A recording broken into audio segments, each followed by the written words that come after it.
Hello everyone, welcome back to the channel. In this video, I'm going to create a quick in-depth comparison review about these two AI platform, which is Synder and AutoEntry. So we're going to help you decide which of these platform will be the best data entry automation tools for you to use in 2025. So to get started with a quick overview, Synder is a smart accounting automation tools for e-commerce and SaaS business that want a streamlined sync payment platform like Stream, PayPal, and Shopify into accounting platform like QuickBook or Xero.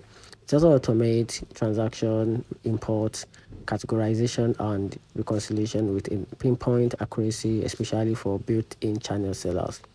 On the other hand, AutoEntry, by contrast, focus on automated data capture from scanned receipt bills and bank statement, also extract and categorize information from physical or digital document, publishing it into an accounting software. It's an essential tool for accountant and bookkeeping, handling many papers based on transaction.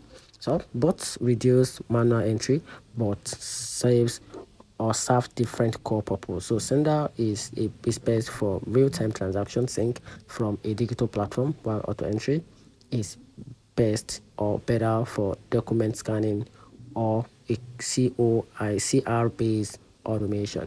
And here's a very conclusion about these two platforms. So Synder is for digital native business, while AutoEntry dominates in traditional document heavy workflow, and many accounting professionals use both for complementary automation.